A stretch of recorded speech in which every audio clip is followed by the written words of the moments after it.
Hello everyone, excellent learning के आज के वीडियो का टॉपिक है टाइप्स ऑफ साइकोथेरेपी। आज हम पढ़ने जा रहे हैं टाइप्स ऑफ साइकोथेरेपी, यानी साइकोथेरेपी के कितने प्रकार होते हैं। कुछ मुख्य प्रकारों को आज के इस वीडियो में हमने शामिल किया है, जिसमें से पहली है व्यवहार चिकित्सा यानी बिहेवियरल थेरेपी। सेकंड, संज्ञानात्मक चिकित्सा कॉग्निटिव थेरेपी। थर्ड,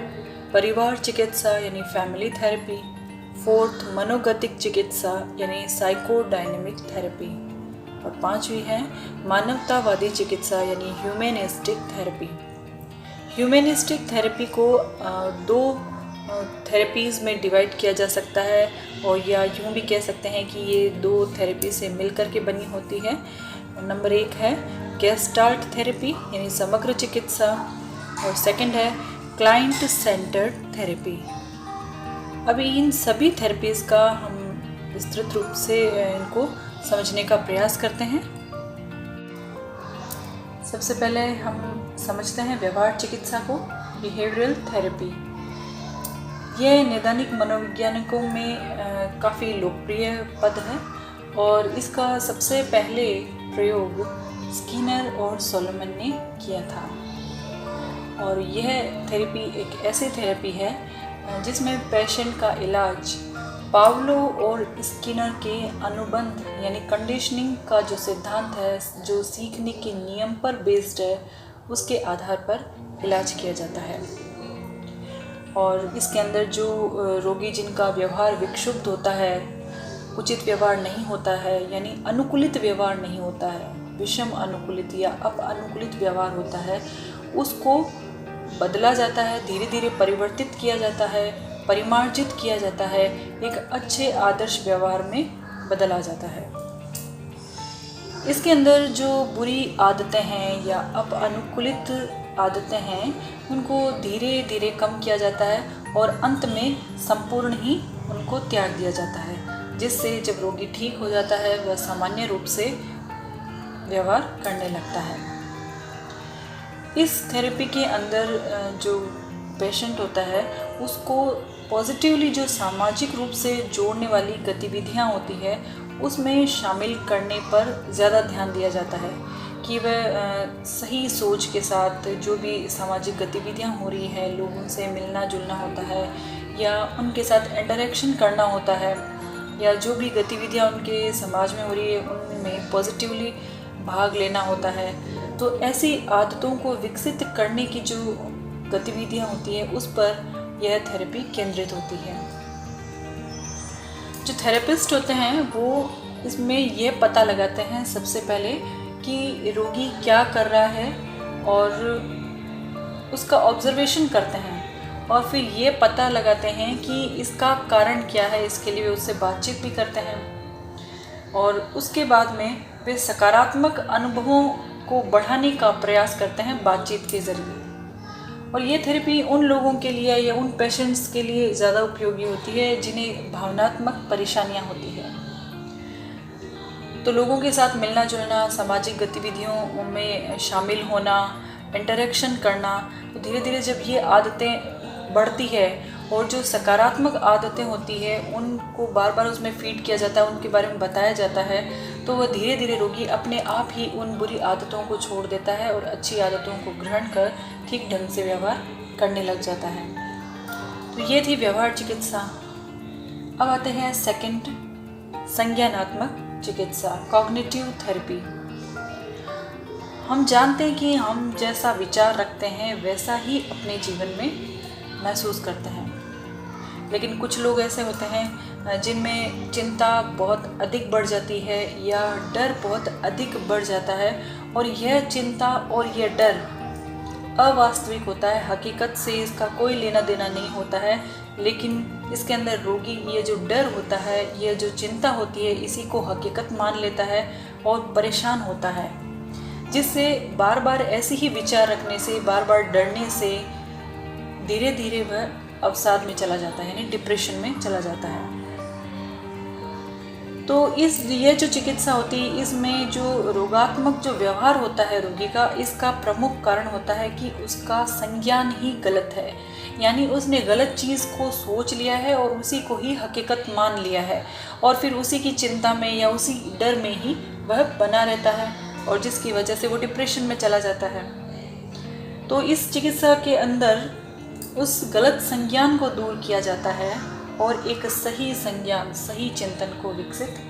किया जाता है। इसके अंदर जो रोगी होता है उसमें ऐसी चिंता या ऐसा डर होता है, जैसे उदाहरण के तौर पर हम देखते हैं कि कोई व्यक्ति है, वह अपने बारे में एक धारणा बना लेता है कि मैं किसी काम का नहीं, या किसी को मेरी ज़रूरत नहीं, या मेरा आगे क्या भविष्य है,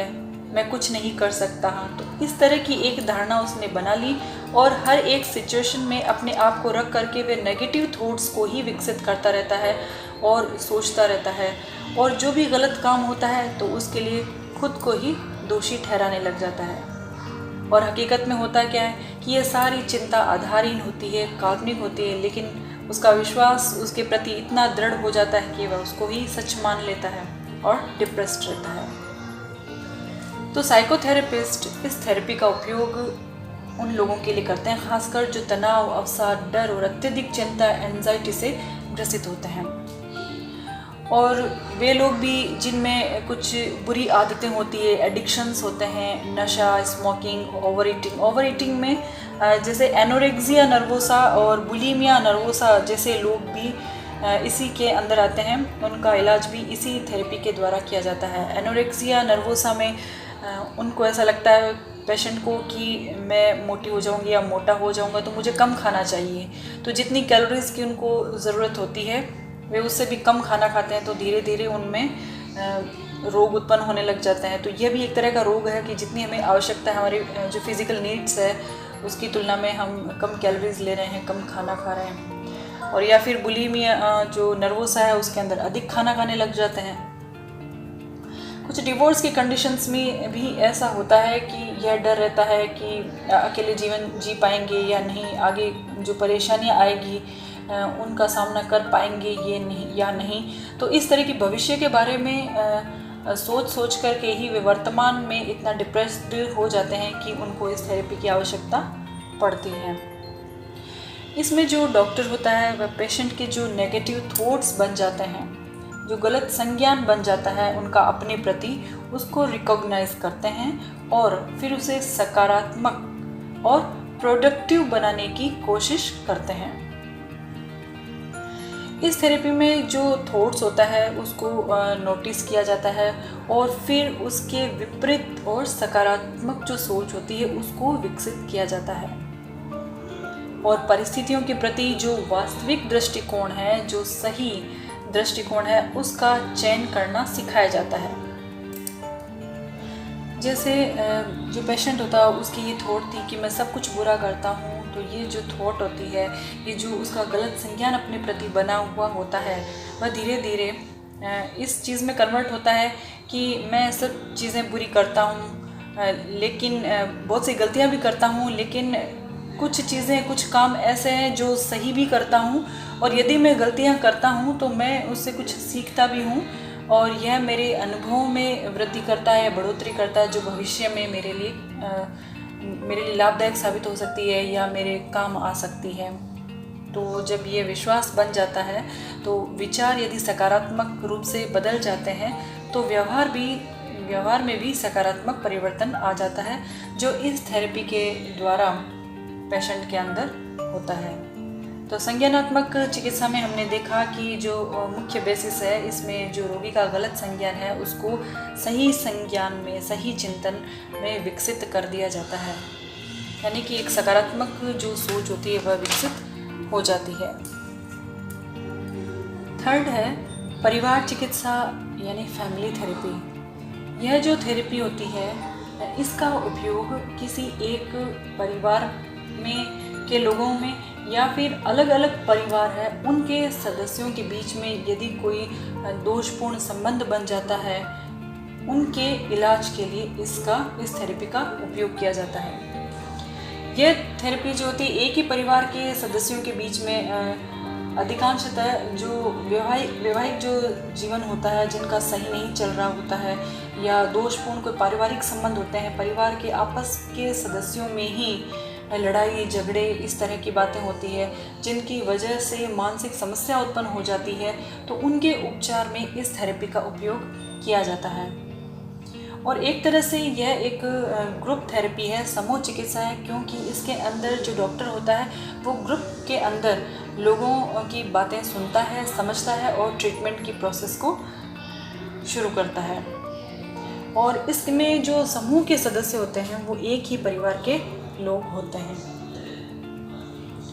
थेरेपिस्ट जो होते हैं इस चिकित्सा के अंदर एक जो साधारण सी समस्या होती है जिसमें पूरे परिवार के जो लोग हैं उनके बीच में समस्या बनी हुई है या चिंता कोई बनी हुई है, तो उसको पहचानता है, फिर उनसे एक एक करके बातचीत करता है। लेकिन जहाँ ज़रूरत महसूस होती है वह ग्रुप में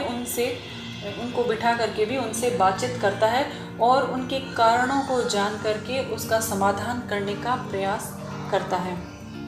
और उनसे बातचीत करने के बाद वह परिवार के जो लोग होते हैं उनसे नए तरीके से पुनः उनसे बातचीत करता है, संवाद करता है और आपस में ही अंतःक्रिया करने, आपस में ही एक दूसरे से बातचीत करके और जो भ्रम या वहम उनके दिमाग में एक दूसरे के प्रति बने हुए हैं उनको दूर करने के लिए उनको प्रेरित करता है या उनको सुझाव देता है। तो इस तरीके से समस्याओं का हल करने का विचार उनको वह देता है, जिससे वे स्वयं ही अपने अंतःक्रिया के द्वारा अपनी प्रॉब्लम को सोल्व करके पुनः सही जीवन जी सकें। इसमें परिवार के जो लोगों के बीच में एक दूसरे के प्रति जो सहानुभूति होती है, परानुभूति भी बढ़ती है और समायोजन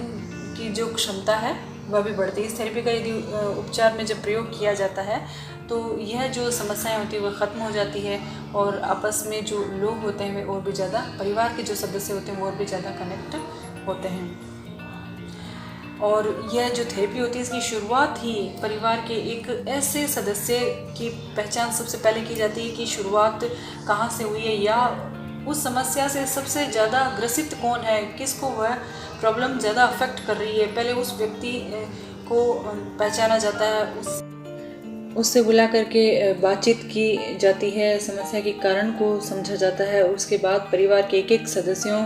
के साथ बैठ करके बातचीत करके फिर सामूहिक रूप से विचार विमर्श किया जाता है और कारणों का पता लगा कर के आपसी ही अंतःक्रिया के द्वारा उसे दूर करने का प्रयास किया जाता है। नेक्स्ट थेरेपी है साइकोडायनेमिक थेरेपी यानी मनोगतिक चिकित्सा। जीवन में कुछ घटनाएं और कुछ रिलेशंस ऐसे होते हैं जो पास्ट में होते हैं और जो हमारे लिए परेशानी के कारण रहे थे या वर्तमान में हैं, तो उनकी वजह से उनसे जो फीलिंग्स जुड़ी हुई है और विचार जुड़े हुए हैं उनकी वजह से वर्तमान है वह प्रभावित होने लगता है। तो इस चिकित्सा का जो मुख्य उद्देश्य यह होता है कि पेशेंट के अंदर जो नेगेटिव फीलिंग्स और पुरानी दबी हुई भावनाएं हैं उसको जानना और उन भावनाओं की वजह से पेशेंट के अंदर जो इंटरनल साइकोलॉजिकल कॉन्फ्लिक्ट्स बने हुए हैं अपने प्रति उनको रिमूव किया जाता है, हटाया जाता है, जिससे कि वह वापस आत्मसम्मानपूर्ण और एक स्वस्थ संबंध को पुनर्जीवित करके सही जीवन जी सके। खासकर उन पेशेंट्स के लिए जो पुरानी किसी पास्ट की घटना की वजह से डिप्रेस्ड होते हैं। साइकोडायनेमिक जो थेरेपी होती है इसमें पेशेंट होता है उसको अपने जो विचार होते हैं उनको खुलकर अभिव्यक्त करने के लिए डॉक्टर प्रेरित करते हैं, जिससे वे उन बातों को भी बताते हैं जो उनके अचेतन मन में दबी हुई होती है या पास्ट में कभी कोई इच्छाएं थी लेकिन वे दमित हो चुकी हैं या कोई विचार है, यादें हैं, उनके एक्सपीरियंसेस हैं, उनको सुनता है और प्रॉब्लम का कारण समझता है। साथ में वह यह भी जानने की कोशिश करता है कि यदि जीवन में उन्होंने कभी कोई गलत डिसीजन लिया है, एडवर्स डिसीजन यदि उन्होंने लिया है या कोई काम किया है तो यह सब कुछ पास्ट में हुआ है लेकिन भविष्य में उसका पुनः दोहरान नहीं हो, तो या फिर वर्तमान में उसमें क्या अफेक्ट पड़ रहा है उसको भी जानने का डॉक्टर प्रयास करता है। यह सब जानने के बाद डॉक्टर जो होता है वह पेशेंट में जो समस्यात्मक परिस्थितियां होती है उसको समझ करके एक नई थॉट विकसित करता है और उसे विश्वास दिलाता है कि जो पास्ट में नेगेटिव जो कंडीशंस थी वह वर्तमान से कोरिलेट नहीं करती है। वर्तमान वही है जो उन्हें बनाना है या अच्छे कार्य करके वे उसे और अच्छा बना सकते हैं, भविष्य को भी अपना अच्छा बना सकते हैं। तो ये एक नई सोच विकसित उनमें उत्पन्न की जाती है जिससे कि जो रिलेशंस हैं वो हेल्दी रूप से पुनर्जीवित हो जाते हैं। नेक्स्ट थेरेपी है मानवतावादी उपचार, ह्यूमनिस्टिक थेरेपी। व्यवहार पर आधारित थेरेपी है और इसके अंदर जो व्यक्ति होता है, रोगी होता है, उसके सर्वांगीण सकारात्मक व्यवहार और साथ में योग्यताओं में भी वृद्धि की जाती है जिससे वह खुद को और सशक्त और सक्रिय बनाता है। इसके अंदर वे लोग जो डिप्रेशन, एंजाइटी और पैनिक डिसऑर्डर है, हीन भावना है, लो सेल्फ स्टीम से ग्रस्त है, उनका उपचार किया जाता है। और इस थेरेपी में दो टेक्निक्स से मिलकर के बनी होती है, गेस्टाल्ट थेरेपी और क्लाइंट सेंटर्ड थेरेपी। इनके बारे में हम समझते हैं। गेस्टाल्ट का अर्थ होता है समग्र या संपूर्ण, और सबसे पहले इस थेरेपी को दिया था फ्रेडरिक एस पर्ल्स ने। और इस थेरेपी के अंदर जैसा कि नाम से ही हम समझ रहे हैं, समग्र रूप से यह थेरेपी ये कहती है कि हम सिर्फ मन का उपचार करके रोगी को स्वस्थ नहीं कर सकते हैं, सिर्फ शरीर का उपचार करके नहीं कर सकते हैं, बल्कि इसमें मन और शरीर दोनों की यूनिटी पर ध्यान दिया जाता है, दोनों के समन्वय पर ध्यान दिया जाता है। इस थेरेपी के अनुसार जो चिंतन भाव है, जो मन का भाव है, और जो क्रिया यानी शरीर का जो भाव है, इन दोनों का आपस में कोऑर्डिनेशन और समन्वय होना बहुत ज़रूरी है। और इस थेरेपी का मुख्य लक्ष्य यह होता है कि जो पेशेंट है उसके जो विकास है, प्रोग्रेस जो है, वह जहाँ रुका हुआ है वो वापस प्रोसेस शुरू हो जाए और वो वर्धन कर सके। तो डॉक्टर ये कोशिश करता है कि जो रोगी का भाव है या ध्यान है वह वर्तमान भाव, चिंतनों और अनुभूतियों पर केंद्रित रहे और उनमें अपनी अनुभूतियों को स्वीकार करने की क्षमता होनी चाहिए। जैसा वर्तमान है, चाहे वह अच्छी कंडीशन में हो, कैसी भी कंडीशन में, उसको स्वीकार करने की क्षमता भी उसमें होनी चाहिए। रोगी को ये विश्वास दिलाया जाता है, समझाया जाता है कि कुछ भाव ऐसे हैं जो उनका व्यक्तित्व ही नहीं है, वो दूसरों के हैं, उन्हें अपना नहीं समझना है, उसे अलग रखना है। लेकिन जिस भाव को हमने अलग रखा है वही हमारे व्यक्तित्व का हिस्सा है। तो उसे वास्तविक जो उसका भाव होता है, चिंतन होता है, उससे रूबरू करवाया जाता है और समांतर स्तर पर बातचीत की जाती है। उसमें उत्तरदायित्व की जो भावना होती है वह इस थेरेपी में उत्पन्न की जाती है। नेक्स्ट, क्लाइंट सेंटर्ड थेरेपी, जिसे कार्ल रॉजर्स ने 1940 में दिया था। इन्होंने रोगी को क्लाइंट और डॉक्टर को सलाहकार कहा। इनके अनुसार कि डॉक्टर जो होता है वह क्लाइंट की जो समस्या होती है उसका समाधान उन्हें कुछ कह करके या कुछ पढ़ा करके ही इलाज नहीं कर सकते हैं, बल्कि एक निश्चित जो प्रोसेस होता है उसे जारी करके ही या उसे अपना करके ही इलाज किया जा सकता है। डॉक्टर ये मानता है कि यदि पेशेंट के सामने सही कंडीशंस उत्पन्न कर दी जाए तो जो क्लाइंट होता है वह धीरे धीरे अपने आप ही परिवर्तन करता है और उसमें अंतः शक्ति का वर्धन होने लग जाता है, बढ़ने लग जाती है। और इस प्रोसेस के अंदर डॉक्टर और क्लाइंट के बीच में भी आपस में भी एक अंतर्व्यक्तिक संबंध उत्पन्न होता है। इस संबंध उत्पन्न करने का कारण ये होता है कि क्लाइंट को ये विश्वास दिलाना होता है कि डॉक्टर जो कर रहा है वह सही है, वह भरोसा कर सके और इलाज में उसका सहयोग कर सके। और इलाज में सहयोग करने का तात्पर्य है कि डॉक्टर को वह क्लाइंट अपनी जो इच्छाएं हैं, अपनी जो भावनाएं हैं, वह जो फीलिंग्स है उसको संपूर्ण रूप से अभिव्यक्त कर सकें, जिससे डॉक्टर उसकी प्रॉब्लम को समझ करके और सही प्रोसेस को अपना करके उसके व्यवहार को परिमार्जन कर सके और उसके जो व्यक्तित्व विकास का वर्धन कर सके। और इसमें डॉक्टर भी जो क्लाइंट जैसा है उसको वैसा ही स्वीकार करता है, यानी कि इलाज करने के लिए उसे बदलने का प्रयास नहीं करता है, बल्कि जैसा है उसके वैसी ही कंडीशन में स्वीकार करके उसका ऑब्जर्वेशन करके उसके कारणों को समझने का प्रयास करता है। और क्लाइंट भी ये समझता है कि उसमें इतनी अंतर्शक्ति है या ऐसा कुछ है कि डॉक्टर उसका भरोसा कर रहा है और उसमें कुछ सच्चाई है, तो वह भी उसे सब कुछ खुल करके अभिव्यक्त करता है और आत्मनिर्भर होने का गुण जो है वह स्वतः ही विकसित होता है। और इस थेरेपी के द्वारा जो रोगी होता है उसमें दूसरों से सहायता प्राप्त करने की जो इच्छा होती है वह धीरे धीरे कम होने लग जाती है, आत्मनिर्भर होने लग जाता है और धीरे धीरे वह खुद के ही निर्देशित मार्ग पर पॉजिटिवली और आत्मनिर्देशित क्रियाओं की ओर विश्वास से आगे बढ़ता है। इस थेरेपी के द्वारा जो कुसमायोजन की समस्याएं होती है या साधारण प्रकार की असामान्यताएं होती हैं उनका उपचार किया जाता है। हालांकि ये गंभीर जो मानसिक समस्याएं होती है उनके उपचार के लिए इसका प्रयोग नहीं किया जाता है। साधारण समस्याओं के लिए क्लाइंट सेंटर्ड थेरेपी जो क्लाइंट पर ही सेंटर्ड होती है का उपयोग किया जाता है। तो आज के इस वीडियो में हमने बहुत सारे थेरेपीज़ के बारे में पढ़ा और सब में एक चीज़ कॉमन थी कि जो मानसिक समस्याएं होती है वह एंजाइटी की वजह से, चिंता की वजह से, डिप्रेशन की वजह से या व्यक्ति की, रोगी की जो अपने प्रति एक गलत सोच विकसित हो जाती है, नेगेटिव सोच विकसित हो जाती है जिसे वह सच मानने लग जाता है, उसकी वजह से मानसिक रोग उत्पन्न होते हैं और उनके जो मन के भाव शरीर के भाव में तारतम्य नहीं रहता है और वह अपनुकूलित व्यवहार करने लग जाता है। तो इसके कारण मानसिक समस्याओं का जन्म होता है और इन थेरेपीज़ का उपचार करके अलग अलग कंडीशन में डॉक्टर इन थेरेपीज़ का उपयोग करके पेशेंट का इलाज करते हैं।